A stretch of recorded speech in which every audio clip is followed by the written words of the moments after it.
Assalamualaikum warahmatullahi wabarakatuh. Selamat bergabung kembali di podcast Dunia yang Dilipat bersama saya Faiz Regas. Hari ini cukup cerah, seperti mungkin Anda bisa lihat di belakang kami. Dan bagaimana kabar Pak Esraf? Panas hari ini. Panas cerah ya Pak? Cerah, ya. Biasa baik, hari ini panas dan cerah. Nah, ini apa artinya kira-kira Pak? Ya mudah-mudahan ini ya, diskusi kita panas ini. Oh iya, Dan juga cerah. cerah ya, betul Pak. Mencerahkan. Mencerahkan ya, terutama. Oke, kita masuk ke hari ini kita masuk membahas tentang kids. Saya ngomongnya agak susah itu. Kids itu KITSCH.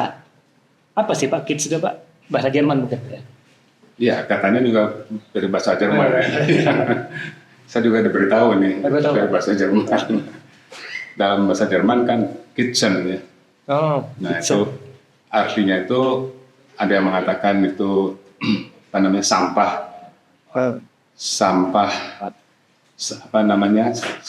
estetik. Jadi estetik itu juga ada sampahnya gitu. Iya iya. Artinya kalau dibilang sampah estetik itu artinya itu sesuatu yang mengandung nilai estetik tapi sampah gitu ya. Yes. Nah kalau kita bicara sampah pasti itu kan dikaitkan dengan hal-hal yang rendah. Iya. Dengan hal-hal yang di bawah gitu.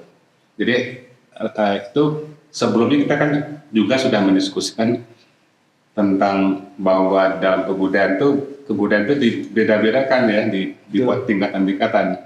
Ada budaya tinggi, ada budaya rendah.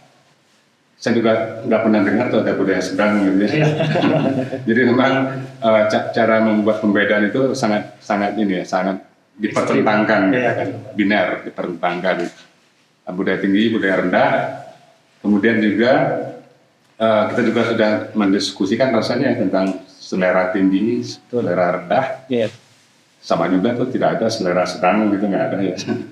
Nah, kalau yang kita bicarakan hari ini tentang KIS itu dia dikategorikan kepada tadi itu selera yang rendah begitu. Makanya dia disebut tadi itu sampah estetik karena yang dihasilkan melalui KIS ini selalu hal-hal yang menurut ukuran apa yang kita katakan sebagai indah, sebagai estetik, sebagai sesuai dengan nilai-nilai budaya yang tinggi itu. Nah itu dia tidak punya. Makanya dia disebut di bahasa Jerman itu ini sampah estetik. Iya. Sampah artistik juga sering digunakan istilah itu. Artinya sesuatu yang dilihat dari sudut pandang selera itu dia tidak memenuhi syarat atau tidak memenuhi standar untuk selera yang dianggap tinggi. Betul. Maka dia disebut dengan selera rendah gitu. Nah, memang seperti kita juga pernah diskusikan tentang budaya populer ya. Ya. KIS ini tuh anaknya budaya populer ya, dalam pengertian dia tuh hadir, dia tuh eksis, dia tuh tercipta karena memang ada budaya populer. Kita juga ada pernah mendiskusikan bahwa budaya populer itu anak dari industrialisasi yang munculkan budaya industri, yaitu budaya yang diindustrikan. Nah, budaya populer kan produk dari budaya yang diindustrikan. Nah, sementara KIS ini itu adalah adalah produknya dari budaya industri dan budaya populer tadi itu. Dan dalam pengertian ketika kita membicarakan budaya populer kan artinya budaya yang diperuntukkan untuk massa yang luas. Karena diperuntukkan untuk massa yang luas, maka nggak mungkinlah dari segi penampilannya itu susah-susah gitu ya, rumit-rumit. Nah dia dibuat lebih sederhana, lebih mudah ditangkap, sehingga KIS ini menjadi salah satu sarana untuk ini ya, agar apapun yang ditampilkan itu mudah ditangkap oleh selera yang tadi disebut dengan selera umum, selera awam lah, kalau boleh dikatakan begitu. Jadi memang posisinya KIS itu adalah untuk mengisi satu ruang di mana orang membutuhkan sesuatu yang tidak perlu mikir, untuk menikmati nggak perlu mikir, mungkin nggak perlu sekolah tinggi-tinggi begitu ya, untuk menikmatinya. Nah itulah KIS tadi itu. Berarti kemudian yang dihasilkan oleh KIS, bisa gini Pak, ini tuh sampah estetik karena menggunakan perspektif modernisme kan gitu ya? Ya, jadi memang yang mencoba untuk membuat menjadi pertentangan ini ya, kan tadi sudah dikatakan selera tinggi dipertentangkan dengan selera rendah. Gitu. Budaya tinggi dipertentangkan dengan budaya rendah. Iya. Nah, kids ini kan bagian dari itu ya, dari budaya rendah. Tetapi kan itu yang membuat ukuran tinggi rendah itu kan adalah apa yang kita sudah diskusikan juga, itulah modernisme ya, Betul. atau budaya modern. Betul. Itu yang membuat pengklasifikasian kebudayaan itu sehingga ada yang tinggi, ada yang rendah dan sebagainya. Nah, tapi kan yang namanya kebudayaan kan juga berkembang terus ya. Jadi ada juga yang menentang ini kan, yang menentang modernisme itu. Nah, sehingga menentang juga ini, yang menentang modernisme itu dia menentang pengklasifikasian kebudayaan itu menjadi tinggi rendah itu ditentang gitu kan. Yang terhadap atau kepada apa nanti yang disebut dengan budaya postmodern. Iya. Jadi kalau budaya modern atau modernisme itu mengkotak-kotakan ya, atau membuat hierarki budaya itu ada yang tinggi, ada yang rendah, dan yang disebut dengan kebudayaan yang diakui itu kan hanya yang tinggi itu, yang rendah itu nggak dianggap budaya, makanya disebutnya budaya populer gitu kan. Nah, tetapi itu kan ditentang oleh prinsip postmodern. Postmodern itu menentang pengklasifikasian pertama, yang kedua menentang binernya itu, bahwa itu dipertentangkan antara tinggi dan rendah gitu kan. Iya. Nah di postmodern itu batas atau tembok yang memisahkan antara tinggi rendah itu justru diruntuhkan. Nah sehingga nggak ada lagi kategori tadi itu. Iya. Apa yang disebut selera rendah atau kids itu ya udah itu adalah selera, bukan berarti dia rendah gitu ya.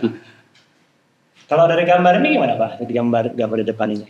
Ya, tadi udah kita singgung juga sedikit ya bahwa budaya tinggi atau selera tinggi itu adalah satu budaya. Kalau di dalam seni kan juga disebut dengan seni yang high art gitu kan, seni tinggi. Nah, seni tinggi, budaya tinggi, selera tinggi itu juga sama. Dia membutuhkan satu kapasitas, satu ukuran-ukuran, satu skill, satu kemampuan untuk mencerna, satu kemampuan untuk menginterpretasi kan yang ada ukuran-ukurannya. Mungkin dalam pengertian hanya orang tertentu yang mungkin terdidik itu yang bisa memahami sebuah karya yang disebut dengan high art atau seni tinggi tadi itu. Barangkali orang-orang awam tidak bisa memahaminya. Terlalu abstrak bagi orang awam untuk memahaminya gitu kan ya. Yang tadi disebut dengan high art atau high culture tadi.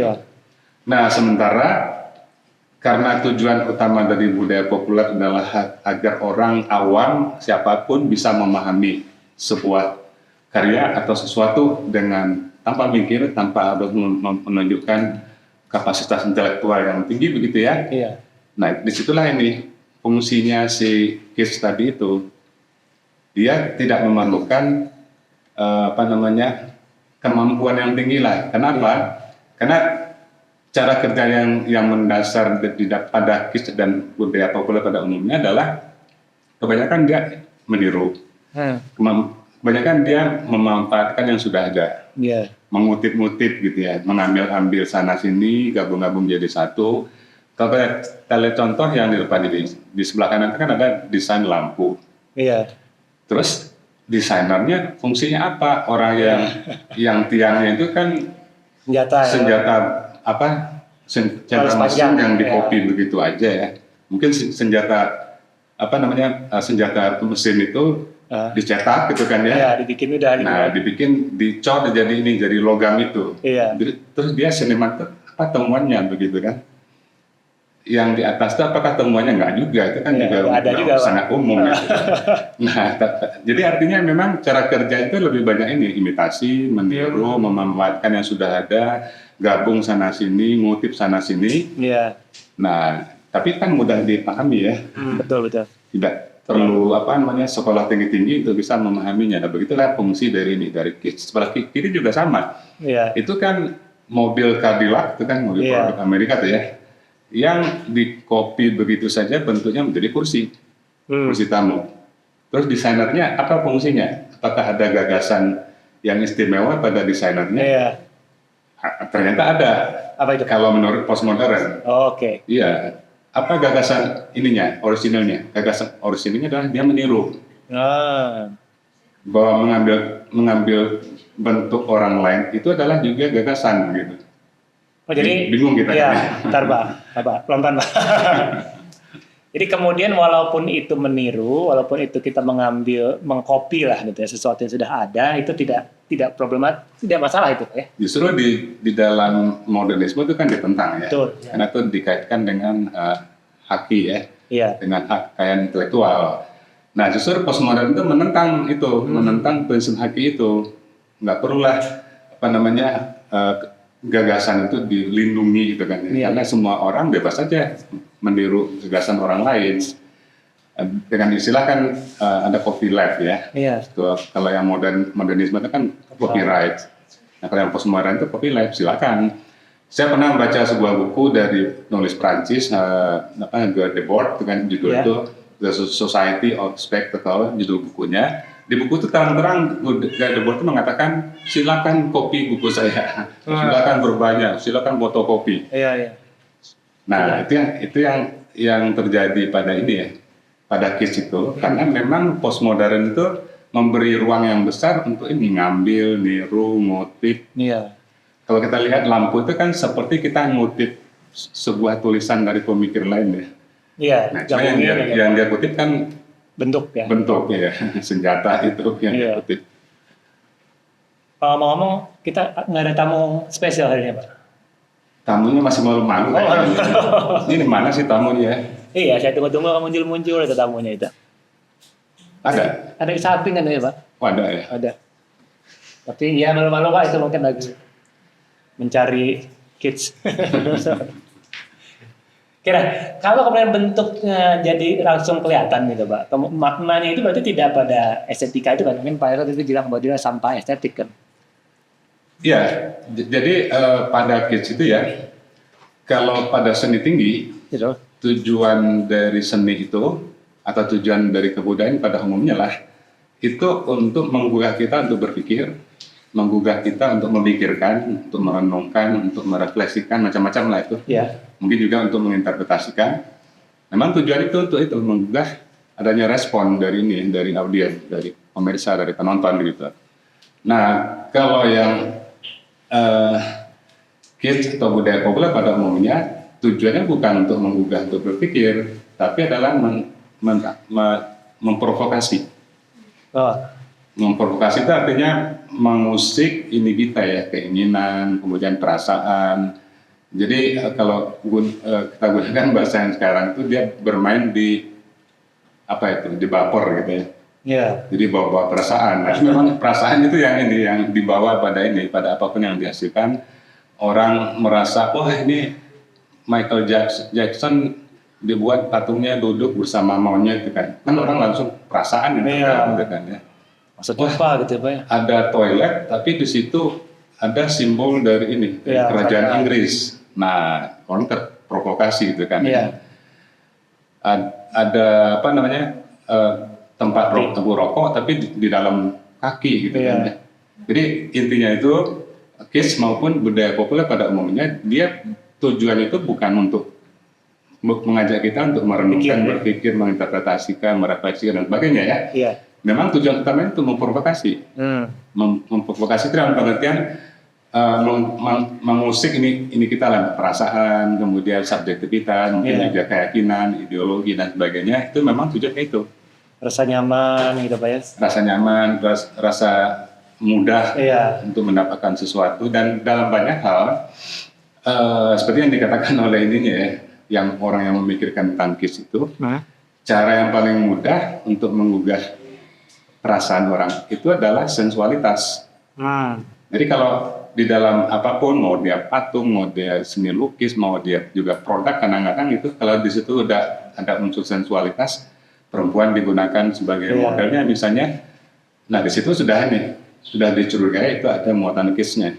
Iya. Jadi sensualitas itu mungkin juga erotisme dan sebagainya. Itu cara shortcut lah, cara yang paling cepat untuk memprovokasi. Ya, makanya banyak sekali kan kita lihat majalah eksekutif, tapi kok tampil gambar di depan majalah covernya itu kok perempuan seksi gitu kan ya.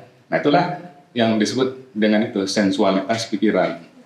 Jadi sensualitas adalah cara yang banyak digunakan, cara shortcut lah ya, untuk memprovokasi tadi itu. Kalau ini Pak, kalau kemudian seni tinggi itu hanya bisa dinikmati orang tertentu gitu ya, dengan klasifikasi dan latar belakang pendidikan, ekonomi yang tidak umum gitu ya. Nah kalau kids ini kemudian dia bisa dinikmati banyak orang kan gitu Pak ya? Memang, jadi makanya dia disebut, dia adalah bagian dari seni massa ya.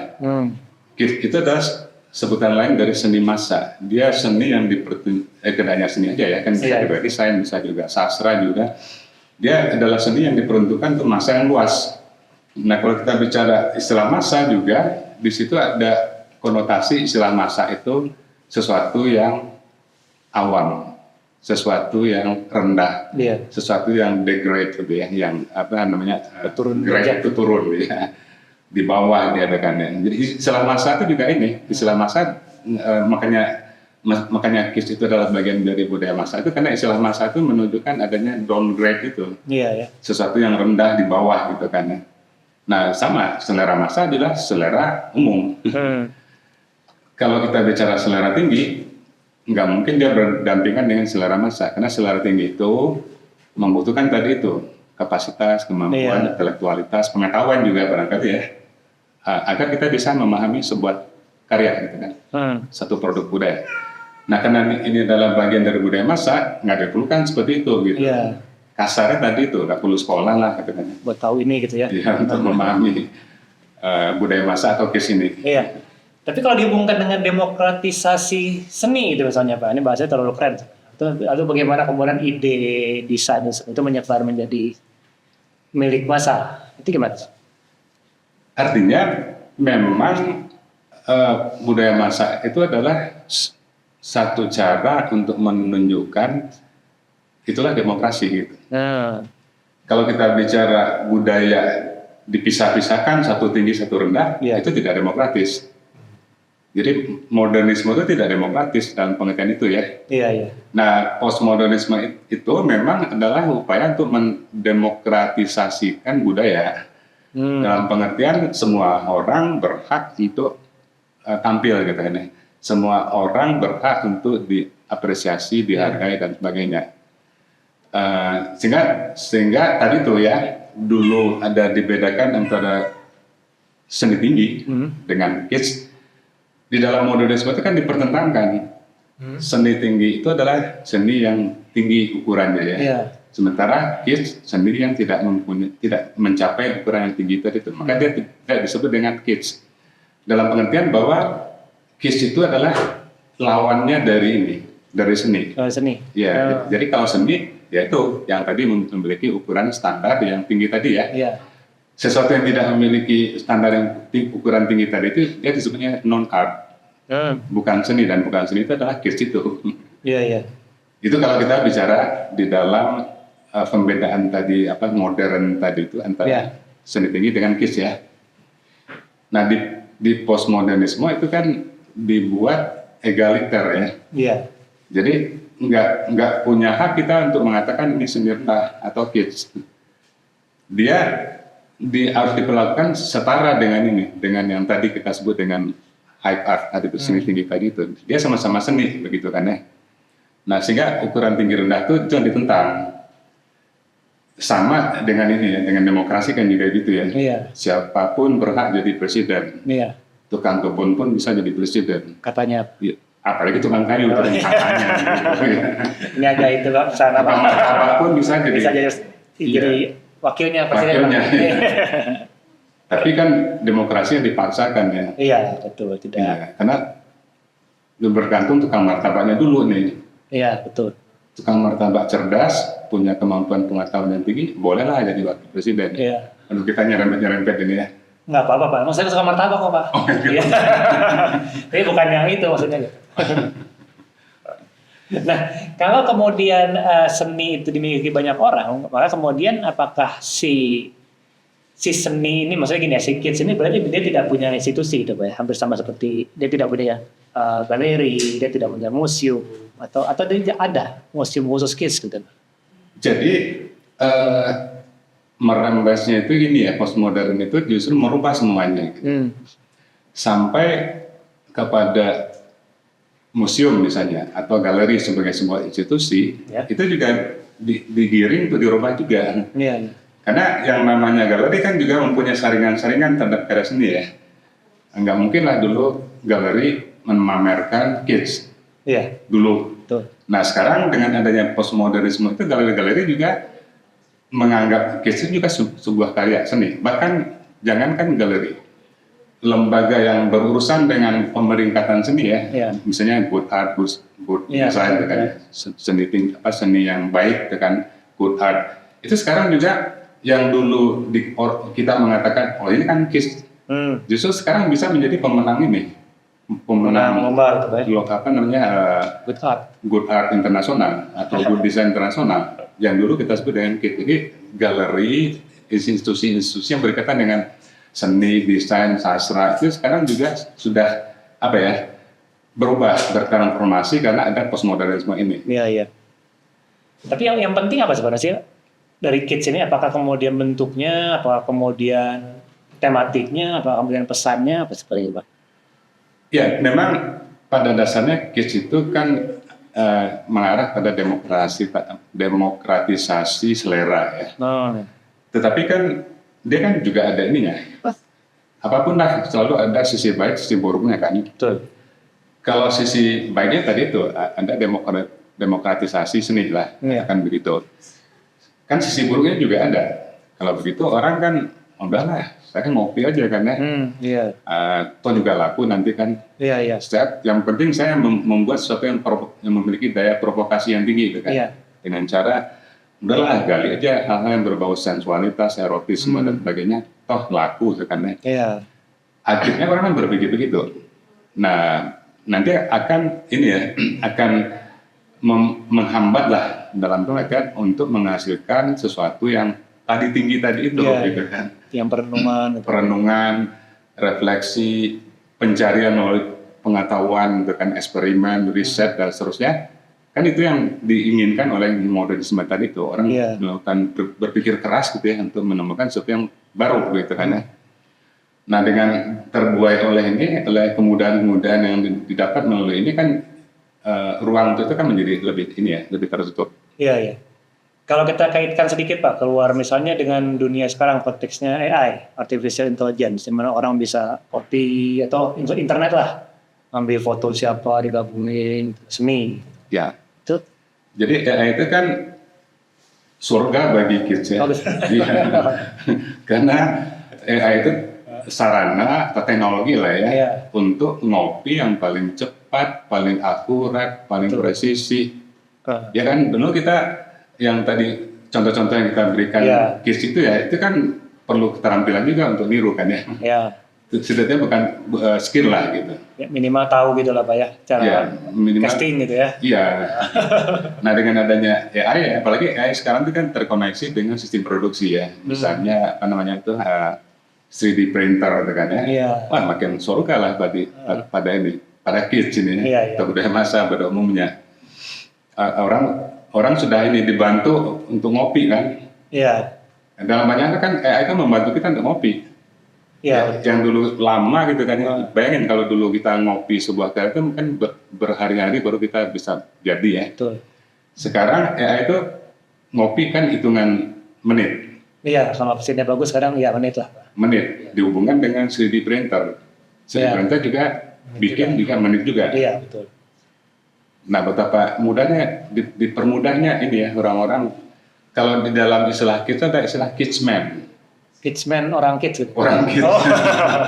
Kidsman itu orang yang suka memproduksi kid, dan juga ada kidsman yang lain itu orang yang suka menikmati kids gitu. Nah kalau kidsman yang kolektor kids itu di rumah itu kids semua gitu. Jadi bukan lukisan siapa gitu, bukan ya, hasil siapa ya? Bukan, kopian siapa gitu kan. Nih saya akan buka pertanyaan nih kayak rekan-rekan yang hadir di studio, tapi saya mau nyari tamu spesial kita dulu Pak ini. Iya nih tamu ini harus ngomong ini ya. Iya, itu lagi di pojokan rupanya Pak. Iya. Bisa nih tamunya dibawa ke sini nih, diperkenalkan setidak-tidaknya ya. Iya, ini ngobrolnya spesial dari spesial lagi nih, bukan? Setidak-tidaknya nongol lah gitu kan. Iya, iya. Saya udah sediakan telepon ini Iya. kalau dia mau ngomong gitu kan. Ya. Oke. Pemalu banget tadi ya? Gak apa-apa. Biar dia ini udah, kasihan ya. Maaf ya, ini lagi Iya, ada. tamunya lagi dicari ini. Iya. Ini sedang menikmati ini sudut-sudut studio dia. Lagi ke toilet tadi kemana ya? Oke, Mangga, kalau ada yang mau bertanya? Oke. Terima kasih Pak Yasram dan Pak Pai atas materinya. Tadi sangat menarik. Perkenalkan saya Tria, saya dari Magister S2 Desain. Saya izin bertanya, tadi kan dari penjelasan Bapak mengenai kids kan adalah seni yang rendah ya secara garis besarnya. Dan memang di awalnya dipertentangkan untuk melawan seni-seni tinggi. Nah, yang saya penasaran itu adalah di dalam konteks zaman sekarang berarti Pak, apalagi dengan adanya postmodernisme ini kan yang udah meratakan hierarki tadi, sehingga akhirnya kalau kita ngomong dalam konteks yang zaman sekarang atau mungkin menerka ke depan, bagaimana si konteks kids ini akan muncul dan seni tinggi ini akan muncul, karena bahkan ketika misalnya aja saya bikin baju pakai gambar Mona Lisa itu kan masih dalam konteks kids kan, karena saya hanya mengcopy visualnya aja ke dalam baju saya kan Pak, tidak mengambil seluruhnya makna dari seni itu. Nah, dengan jenis-jenis karya seperti itu, apalagi dengan adanya AI yang makin memperlihatkan bahwa kids itu makin banyak, karena kita tuh sekarang tadi dalam tanda kutip udah demokratis dalam berkarya, semua orang punya hak.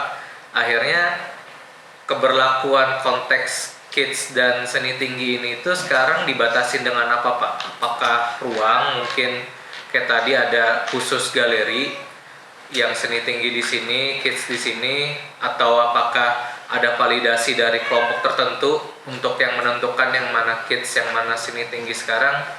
Ya, saya penasaran itunya Pak. Sekarang memberlakukan termsnya itu ketika semuanya itu udah hantam rata, seperti apa? Apakah ada ruang khusus? Apakah ada kelompok khusus untuk yang memvalidasi dua terms tersebut sekarang? Gitu. Terima kasih. Ini pertanyaan Tria ini ya. Berat Pak dia, Pak. Berat. Jadi kids month. Iya, kidsman gitu kan. Ya, memang itulah problemnya dengan selera ya. Jadi dari awal dulu kan kita sudah menjelaskan selera itu kan ukuran, ya kan? Kalau kita bicara ada tinggi, ada rendah, berarti kan kita berbicara mengenai ukuran. Nah, problemnya itu ukurannya itu seperti apa gitu kan ya? Selera tinggi itu seperti apa? Itu selera rendah itu seperti apa? Tidak ada yang bisa menjawab gitu kan ya. Kalau kita bicara ukuran-ukuran yang pasti gitu kan. Jadi memang problem kalau kita mendiskusikan tentang selera adalah satu ukuran, tapi dia tidak memberikan satu ukuran yang pasti gitu kan. Nah, sehingga mungkin jawaban yang paling simpel itu adalah yang disebut dengan tinggi atau rendah itu sifatnya relatif gitu kan ya. Ini relatif tinggi, ini relatif rendah, paling bisa begitu gitu kan ya. Nah, kenapa? Dia bersifat sangat kualitatif. Apalagi kalau kita bicara selera dalam pengertian, selera ini kan ini ya, bisa selera itu kan bisa berkaitan dengan setidaknya 5 indera kita ya. Kalau dikaitkan dengan makan, berarti kan selera makan. Kalau dikaitkan dengan rambut kita, berarti kan selera dalam kaitan itu dengan ini visual ya. Selera visual rambut kita bisa begitu. Nah, itu kan hal-hal yang sangat relatif ya. Sangat relatif itu dalam pengertian selera enak, tidak enak lah ukurannya itu. Di dalam satu kebudayaan saja sudah relatif. Betul. Ya kan? Durian enak nggak gitu kan? Di dalam satu kebudayaan itu sudah relatif, apalagi beda budaya tuh. Iya. Ya kan? Bagi orang bule sana ini enak, bagi kita menjijikkan. Bagi kita di sini enak, bagi orang bule menjijikkan gitu kan. Nah, itu jadi relativitas sangat tinggi begitu. Nah, karenanya memang adalah pengukuran itu yang menjadi problem ya, karena dia sangat bersifat kualitatif. Kemudian siapa yang mengukur, gitu kan? Nah, kalau siapa yang mengukur, kalau di modernisme itu ada yang disebut dengan institusi-institusi atau lembaga-lembaga yang membuat ukuran-ukuran. Di bidang desain ada lembaga tentang good design itu ada lembaganya ya. Iya. Misalnya di Indonesia juga ada itu, saya lupa namanya kalau di Indonesia ya. Kalau di Inggris ini ada Design Council untuk seni. Kalau di Inggris juga ada Art Council. Nah, council ini yang ini membuat ukuran-ukuran. Walaupun kualitatif, mereka membuat ukuran-ukuran itu. Maka di museum, di galeri itu ada saringan-saringan kan, kalau ini kids nggak masuk. Kan ya, ada ukuran-ukuran dan dibuat oleh lembaga-lembaga yang formal ya, seperti Design Council, Art Council. Di Indonesia juga ada Design Center, mereka yang membuat itu ukuran-ukuran tadi itu. Tapi jangan ditanyakan ukuran dalam pengertian seperti ini ya, ukuran-ukuran orang-orang engineering ya, karena selalu ukuran itu relatif. Makanya di dalam penilaian ini aja tugas akhir seni gitu ya. Iya. Relativitasnya sangat tinggi kan ya. Nah, jadi saya rasa Mas Tria ya, siapa yang menilai ada kan ya. Ya. Ukurannya ada, cuman semuanya itu adalah bersifat sangat sifat subjektivitasnya itu sangat tinggi. Barangkali itu yang bisa saya jawab tentang itu, tentang dua hal tadi itu. Mana Mas Ria? Cep. Pak, sebelum saya lanjut ke pertanyaan, itu ditemukan di mana Pak? Soal kids ini di buku Pak Esra. Yang pasti kan di dunia yang dilipat ini ada bicara mengenai postmodern. Di dalam postmodern itu ada bagian-bagian tentang kids ada di situ. Budaya populer juga ada di situ ya. Jadi di buku ini. Nah, kemudian ada di buku yang teori budaya kontemporer, di situ juga ada. Salah satu bab itu juga bicara tentang itu, tentang kids. Ya. Jadi dua buku itu. Kalau teman-teman di rumah ingin membaca lebih tentang kids, seperti biasa, bisa di buku Dunia yang Dilipat, karya Pak Yasra Mirpiang, dan buku Teori Budaya Kontemporer. Kedua-duanya diterbitkan oleh penerbit Cantrik. Mereka ada Facebook, Twitter atau X, dan Instagram @cantrikpustaka, dan mereka juga punya website www.cantrikpustaka.com. Enggak, silakan dicari bukunya dan dibaca. Dibeli dulu tapi ya, jangan dicari, diambil jangan Pak ya. Beli dulu. Dibaca. Oh, apalagi itu Pak. Itu kids sekali soalnya Pak.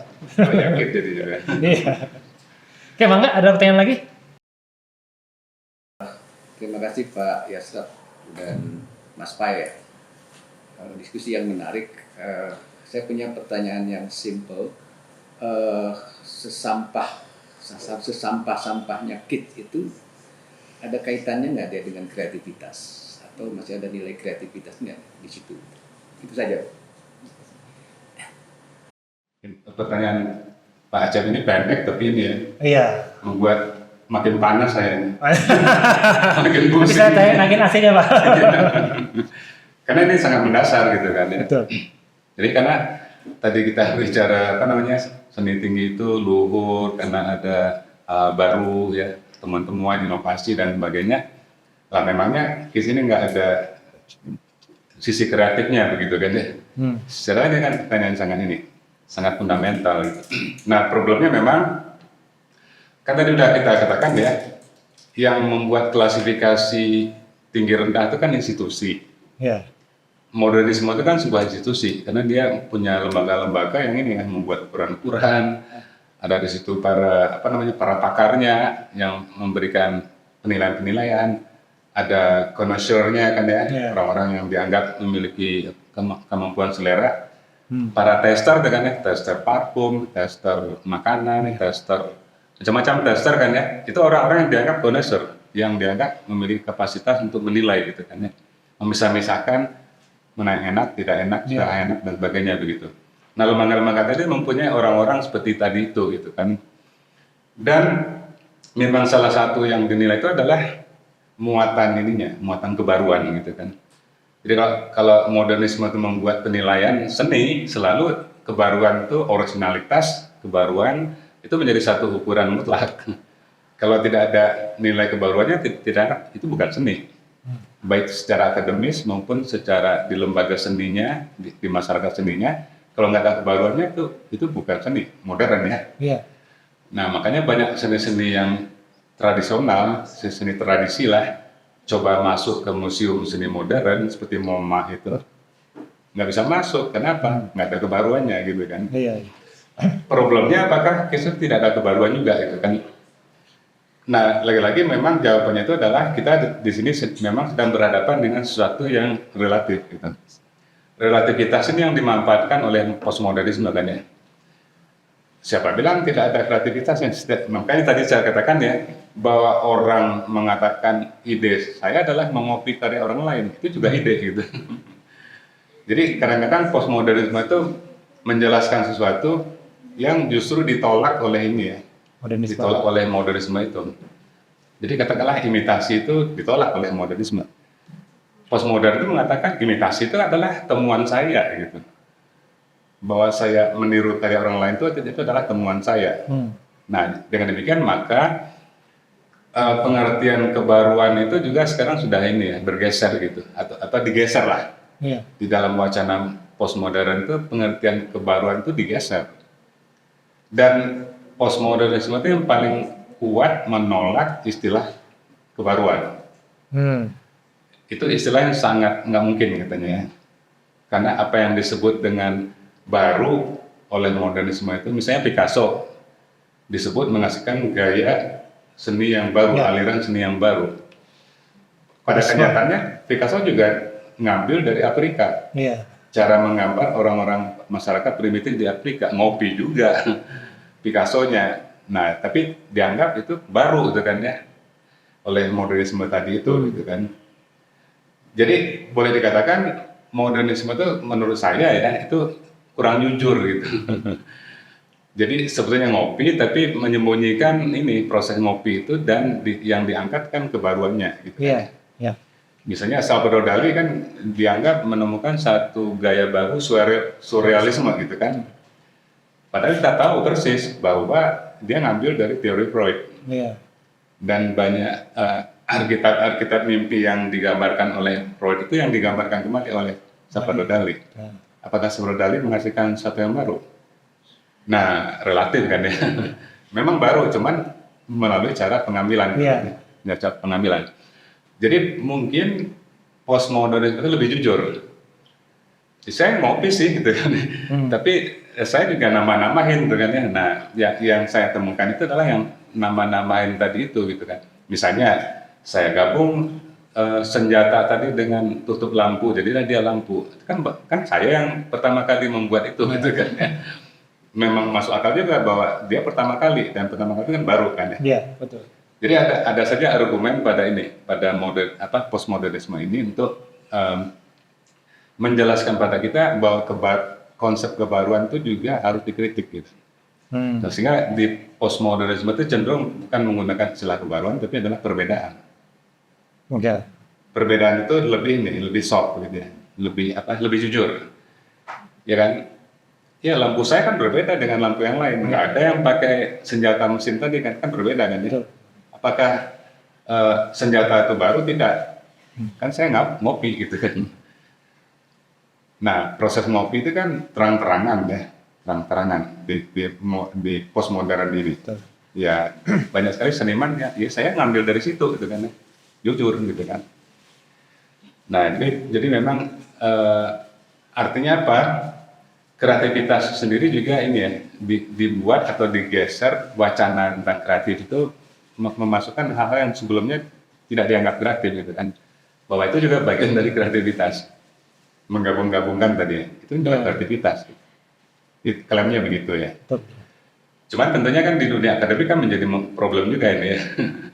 Apakah itu bisa lolos misalnya untuk karya seni? Nah ini sehingga saya rasa urusan kreativitas ini ada tantangan baru tapi tantangan itu juga menjadi tantangan bagi dunia akademik gitu. Barangkali begitu Pak Jeb. Ya. Jadi di kids ini atau di postmo itu diferensiasi itu lebih penting Pak ya, daripada original. Iya, jadi Jadi kalau kita coba cari definisi mengenai desain ya, ini bagi yang desain ini, atau seni. Coba cari definisi mengenai seni, selalu keluar kata-kata kebaruan.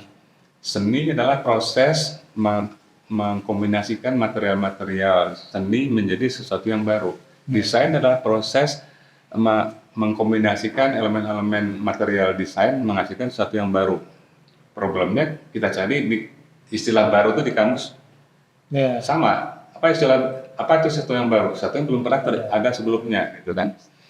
Nah, bolehlah kita menjadi tidak percaya dengan istilah kebaruan itu ya. Karena apa? Sesuatu yang dikatakan baru, selalu kita melihat ada unsur-unsur sebelumnya. Ini mobil baru, saya lihat bannya masih 4, masih niru ban yang sebelumnya. Masih bulat tuh. Masih bulat lagi bannya. Setirnya juga masih bulat juga di depan. Masih dari karet bannya Pak ya. Apa yang baru tuh kan? Nah, artinya postmodern lebih jujur ya. Iya. Saya sebagian lagi yang baru bentuknya gitu kan, lebih jujur. Oke. Nah, itulah perbedaan. Iya. Nah, sedikit lagi Pak, mungkin Pak, sebelum saya tutup. Kalau kemudian modernisme itu kita dilarang lah kata modernisme untuk melihat ke belakang kan, gitu. Jadi harus selalu berpandangan ke depan, progres. Gitu. Iya. Nah, berarti dalam kids ini nostalgia itu nggak apa-apa Pak ya, melihat ke belakang, tenang gitu ya. Bukan tidak apa-apa ya nostalgia. Itu adalah bahan bakunya. Oh, gitu. oke. Iya. Jadi bahan bakunya kids itu adalah apa yang sudah ada. Iya. Ya kan, apa yang sudah diproduksi, apa yang sudah dibuat orang, itu bahan bakunya itu. Iya. Kalau tidak ada bahan bakunya tidak akan ada kids. Ya kan? Kalau tidak ada pistolnya, tidak akan ada lampu tadi gitu. Betul. Jadi dia memang sangat bergantung pada budaya yang sudah ada si kids ini. Dia eksis kalau syaratnya itu adalah sudah ada budaya yang sudah ada gitu kan. Iya. Nah, yang tadi itu berupa nostalgia, berupa sesuatu yang masa lalu, tradisi dan sebagainya ya. Itu harus ada dulu, baru dia eksis.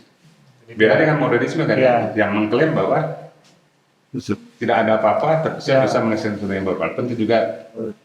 Ya gitulah gitu kayak bahwa. Ya, klaim ya. Oke, mungkin kita sudahkan dulu karena sudah tepat waktu, dan saya ingatkan kembali kalau teman-teman tertarik membaca, ada di Dunia yang Lipat dan Teori Kebudayaan Kontemporer dari penerbit Cantrik. Silakan Anda cari di Facebook, Twitter, dan Instagram, dan juga website mereka. Dan semoga Anda berbahagia, semoga Anda sehat terus. Sampai berjumpa di episode yang akan datang. Saya Pais Regar. Selamat sore. Assalamualaikum warahmatullahi wabarakatuh.